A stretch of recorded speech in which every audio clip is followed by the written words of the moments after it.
Hi, I'm Jenn, and this is Erin. And we are Life Beyond the Scale, the podcast.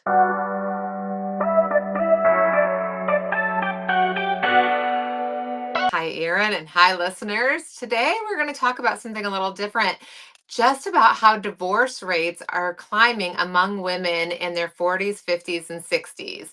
Coincidentally, right around the same time that menopause hits. So, is something happening or is it just a coincidence? So, today we're just going to kind of give a little bit of a brief overview about this conversation, the emotional, relational, biological, and chemical, kind of layers that are all intersecting at life at this time. Um, Something that's been coming up, I guess, socially is called the gray divorce, the rise of gray divorce. So we're going to dig into that today. But I guess as a side note, Erin, we should probably mention to our listeners, both of us are happily married. And so we're not experts on divorce, and we are not here to give you tips on divorce or saving marriages or any of that. Just really wanting to look, I guess, a little bit more about the statistics, discuss how our life is changing at this age and how relationships are impacted, and maybe, I guess, kind of understand what's happening in our bodies and how to look for strategies. Is that fair to say? Yes, it's a very timely topic right now. We're seeing a lot of information out in the news. And so I think this should be a very interesting discussion today. Right. And I think in the past it's been a little bit more on the men, right? Like the men's midlife crisis, the sports car, the affair with the young 20-year-old assistant or something like that. But we want to look at this from the woman's perspective, the wife's perspective. So why don't you start us off with some science? Well, I read an article about this in USA Today that was published in August, and it said the divorce rates overall are dropping. Divorce among Mm, adults 50 and older is increasing. In 1990, almost 1 in 10 of all divorces in the United States were among adults 50 and older. So that was 1 in 10. By wow. 2019, the percentage has grown to 1 in 4, according to the study of the Bowling Ooh. Green State University's National Center for Family and Marriage Research. This happens to coincide at the time when most women are going through perimenopause and menopause. So, some interesting facts is that when estrogen declines, oxytocin is not released. And oxytocin is a hormone that plays a crucial role in social bonding, reproduction, and stress regulation. The caregiving substance that Mm, is released in a woman's body that, for taking care of babies and taking care of families. And that nurturing. as we age, we have less of that. And so I kind of also feel a correlation between as we've aged. I'm going to speak for you on this one because I think it might be true. You have a tendency to not care as much as you may have cared about other people, what they thought, what they did. You kind of get to the point where you're just like, I don't really care. I don't really have time, which also goes along Mhm. with what you were bringing up the other day about the We Don't Care Club. You sent me on Instagram that lady who started the We Don't Care Club. Why don't you tell the audience a little bit more about that? Yeah, if you haven't seen her, I want to say her handle is it's me Mel or it's me Melanie. But she has started this We Do Not Care. So WDNC Club for women of perimenopause and menopause, and basically just started sharing the things that she didn't care about. I think kind of just spontaneously sitting in the car after, like a Walmart shopping trip or something like that, and just kind of laughing at herself of how she went into the store, what she looked like, and how, 10 years ago she would never have left the house that way. but the comments from other women just started spiraling. And all of a sudden, there are branches of the We Do Not Care Club all over the country just sharing, we don't care if the dishes are dirty. We don't care if I drive around with rollers in my hair, if I leave the house without a bra, whatever that might be. So I will say, I think that this phenomenon of just accepting and verbalizing that, yeah, once we hit a certain age, I'm not here to impress you. Now, my nurturing and my caregiving is still there for my children. Like, there's still those mama bear moments for sure. Mhm. But, the rest of it, the people driving down the street, I leave my girlfriend's house, who's my hairdresser, with hair color on my hair, and I've got, like a Target bag wrapped around my head before I get home to wash it out myself. I I don't care. I don't care when the kid next to me pulls up at the stoplight and gives me a second glance. Yeah, I have a bag on my head. I don't care. So that I can definitely relate to, I guess, the oxytocin and the endorphins and the estrogen all kind of, being a little bit on a decline. So, what else do you think? When I'm thinking about these hormones and the chemicals that are being released, but also thinking that at that same time when estrogen is dropping, what seems to be kind of like growing is that anxiety, that risk of depression, um, that I guess that brain fog and some of that, whether it's the hot flashes and the dysregulation of, our temperatures, but the disruptive sleep and the worry and the anxiety that all kind of also start to fester a little bit. Do you think that has anything to do with this same idea of marriages starting to crumble at this? I think that if you are feeling out of sorts and you are feeling, what's the word I'm looking for? If you're Oh, like society will say you're just being too emotional right now. I'm not sure that that's what you were looking for, but emotional, that's a yeah, good, if we're yeah, being yeah, emotional would be the word. Sensitive. You're too oh sensitive. That's sensitive. That was the word I yes, was looking for. yes, You're being too sensitive.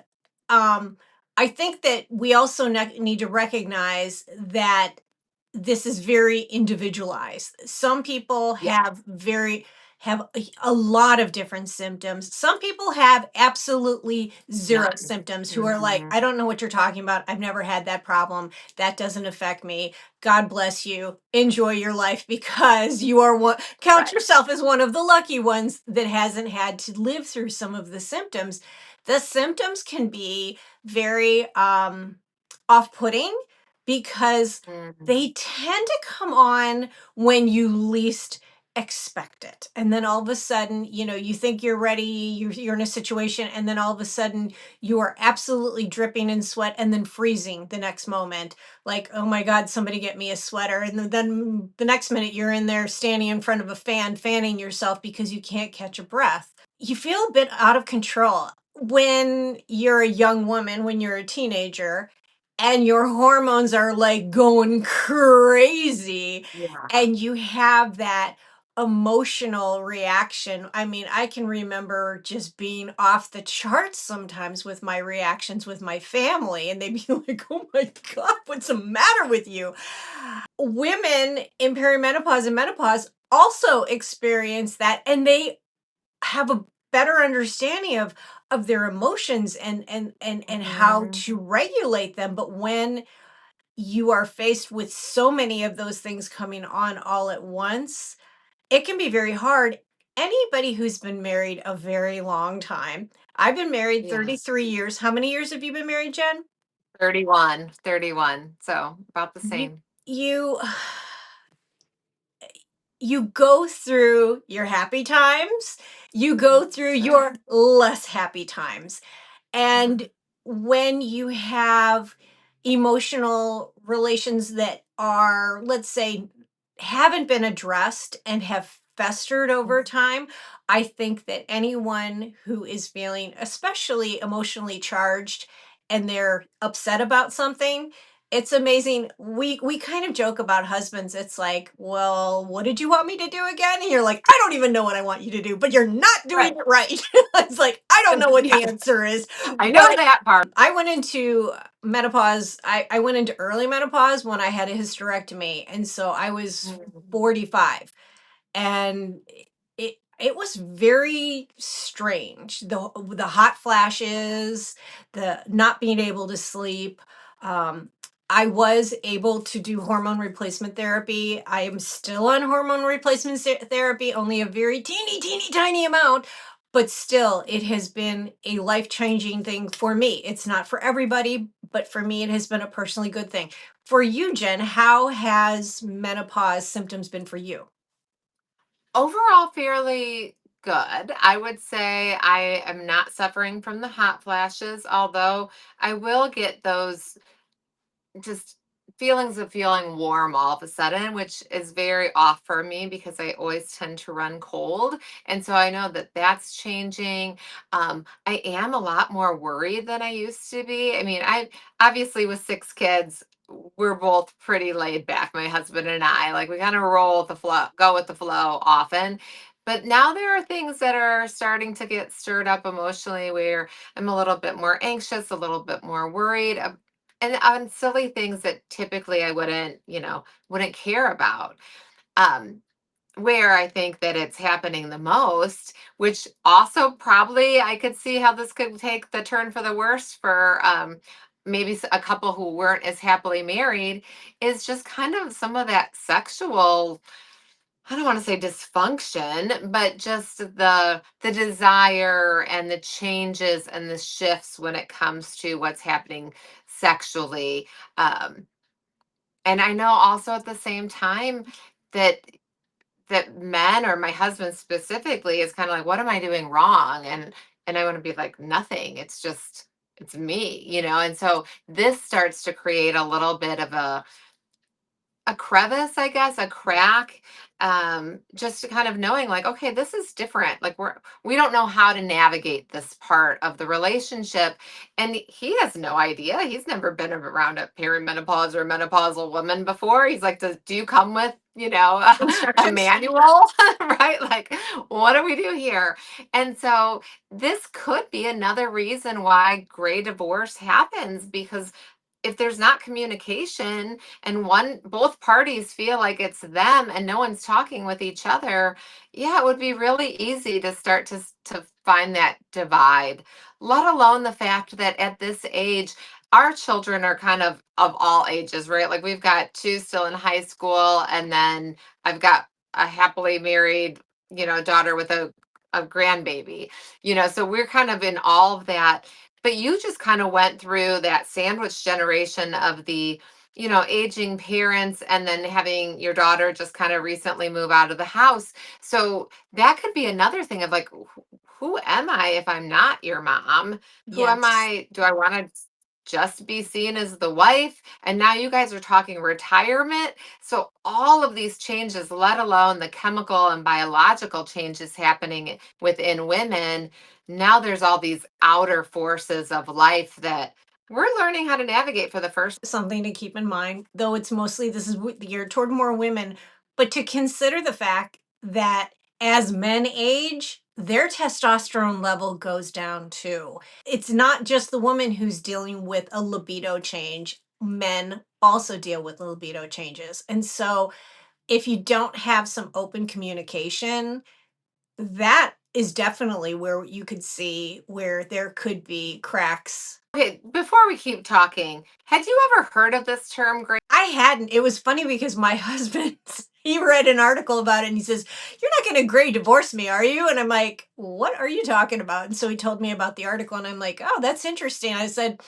"Well, not today." I said, "But the other day you kind of got on my nerves, so you're on probation." Yeah, Which of course we joke about that, right. yeah. And believe me, there are times when I think he puts me on probation because he's like, "Okay, wackadoodle over there, she's all over the place." And quite literally, with the hormone regulation, you do feel a bit out of sorts. Like, what What's going on? Why do I feel like I want to cry? I don't really feel like I need to cry, Yeah. but why do I suddenly, have that feeling? Sure.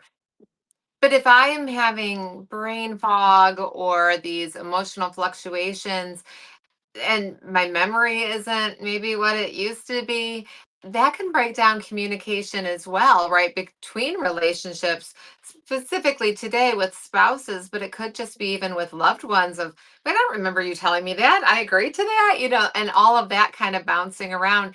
That over time can erode some trust and understanding at this age too, and we don't really want to admit that we might not be remembering everything or that we might not be as cognitively strong as we were maybe even just 10 years ago. Well, and if you have anybody in your family who has had cognitive problems, believe me, you look at every Yeah. situation like, is it starting? Is it happening? Is it me? Is this now going to be what happens? And it's a very scary feeling when it does happen. So always, always, keep an eye on things, talk to your doctor. Same thing with the way you're feeling emotionally. Talk to your doctor. And I will say that I've had some really great doctors, and then I've had some really not great doctors where Yeah. I felt like I was talking and they were just looking at the clock on the wall, like, hurry it up, lady, you're on the clock. Let's get this done. Yeah. And also, I think for most women, when we talk about the emotional, that feeling of brain fog, deprivation, it's very vague to doctors. And so some of them are really good about it and some of them are not good about it. Yeah, we're going to have to really advocate for ourselves right now. And partly that's, part of the reason why we're doing this podcast is just to, I guess, start communicating, start sharing some of these things that nobody talked about. Like, I don't know, women don't talk about miscarriage. We don't talk about, feeling worried about, menopause symptoms or aging or even fears within a marriage or how to raise teenagers, right? Like, we Mhm. might complain about some of it, but we don't really talk about what the deep fears are. And we don't know how to ask for help in those situations of like, what should I do? So we just wanted to kind of highlight what's happening, what could be happening, right? And maybe introduce some suggestions such as the hormone replacement therapy or some type of replacement, whether it is, medication through your doctor, maybe we're just talking about some coping skills through a therapist, or maybe just do I need to have some lifestyle, nutrition adjustments? Like, what is it that I can do? Or do we need some type of counseling? Like, how can we open the doors of communication, whether it's within that inner relationship or just among women of this age to be like, okay, is it just me or am I mad that he's sleeping and I'm not right now? Like, why is this frustrating me as much as it is? Because that I do care about, Melanie. It's so true. It's like, oh, he's peacefully sleeping, and you're like, yeah, it's not going to happen for me today. This is just not good. How do you think that couples could navigate this stage that? Communication, having the hard Mhm. talks. Sometimes it's just talking about those things can feel very embarrassing. That perhaps therapy, whether it's group, a couples therapy or therapy on your own. With therapy, sometimes, you go in thinking, well, it's his fault. And then you realize, no, it's not his fault. It's your fault too. And so that can be an eye opening experience. Well, even if you're the one just dealing with that, that's a start. That's a start of being able to see where you can find strength, answers, coping mechanisms. That communication is a huge one. Probably timing around that communication is very important too. Like, this is not the time that we're going to have a conversation at 3 in the morning when I'm awake, right? Like, that's not the time that he's ready to listen to me. It's not right the time that I'm going to be understanding with anything that he shares, right? And so, our timing, but communicate and maybe even talk about the expectations in this stage of life. You know, what are we looking for, as you guys head into retirement? Like, what are the expectations? How much time are we going to spend with each other? Can I volunteer, get a part-time job? What does that look like? And even for us now, like, how, are we home with kids? Are we traveling to see children who have moved out of the house? How often? Where is this going to affect the budget? There are so many other forces that are kind of adding pressure to a marriage on top of the hormones happening with women. It's almost like we're in this pressure cooker and things are Yes. just simmering and simmering. And then you just never know when that one little annoying look, that forgotten task, whatever that might be, pop, there we go. Then we're gonna blow. And so we wanna stop that or kind of head that off. We don't Yeah. you know, menopause doesn't have to end in divorce. We're not here to advocate for divorce. It's just making an awareness of some of the things that might be happening kind of as a understanding of biology and emotion during this season of life. And many doctors have even shared that once women get through to the other side and these hormones stabilize with or without medication, that some women have been told that they feel more grounded, understand who they are now in their 60s and 70s and beyond, a little bit more in tune with who they are as an individual. So maybe we just got to hang tight until we get to the other side. All right. So I guess where do we leave our listeners today with Hmm. what do you think? Like, how do we know when we need to seek help or when to have this conversation, even just with a friend, a community, a doctor, or even our spouse? Any suggestions? When you feel like it's all you can think about, when it becomes a thought that just won't stop. One thing Sure. that we know for sure is that what we can get out of this today is that we may have shared some things that have got somebody thinking like, wow, I thought I was the only one going through this. You're not. You're not. You're Right. among You're not lots and alone. lots of women who are feeling exactly the way you are. Some are more comfortable about talking about it than others. It is a very sensitive and personal subject to talk about. Mhm. So, Jen, as a health coach, what I would you say? I totally agree with you. I am thinking as soon as you feel not like yourself, that's when you probably need to reach out and just share that, like, is this okay that I'm feeling like this? Because as you mentioned, like, you're not alone and we're not broken. We're not falling apart. It just means our body is kind of entering this new phase. And as the hormones settle, so will everything else, right? And we'll become a little Yes. bit more clear about the situation. And so be patient, stop judging yourself, try to meet yourself with grace, give some compassion and grace to your partner as this is their first time, going through this as well, right? Um, but have open conversations with other women. Join the We Do Not Care Club revolution happening on social media and just help normalize some of these feelings.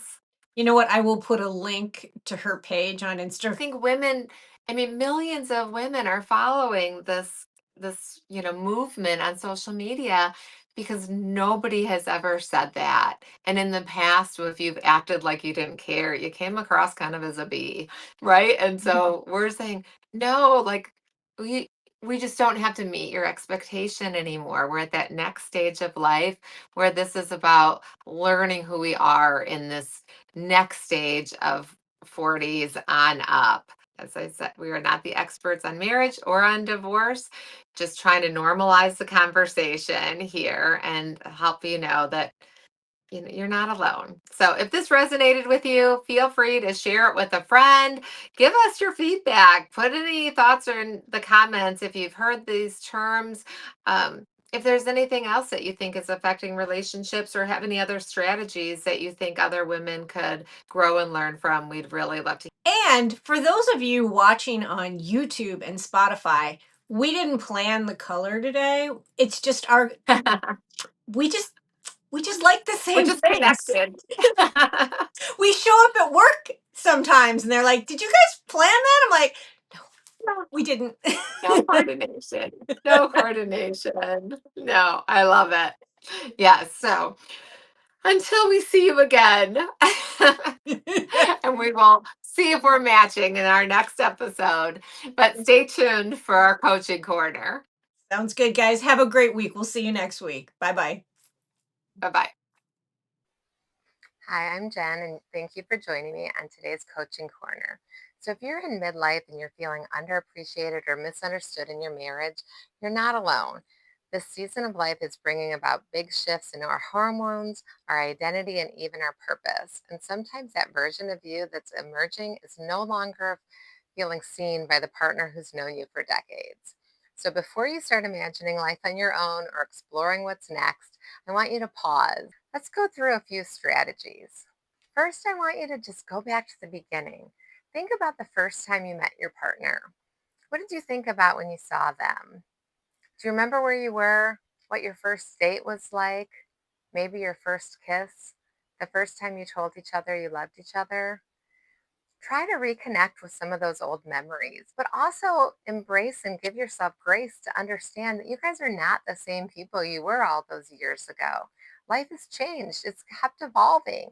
Either way, it's okay to admit that neither of you are the same version of you the day that you said, I do. Start by asking yourself, have you clearly shared what you need now, not back then? Have you given space and allowed space for your partner to share those needs of who he or she is becoming? Are you both reacting from old stories and assumptions that no longer fit? Sometimes what feels like a disconnection could actually be an introduction or an invitation to reintroduce yourself, to go on dates again, to have new conversations, to see if you can build something that fits who you both are today.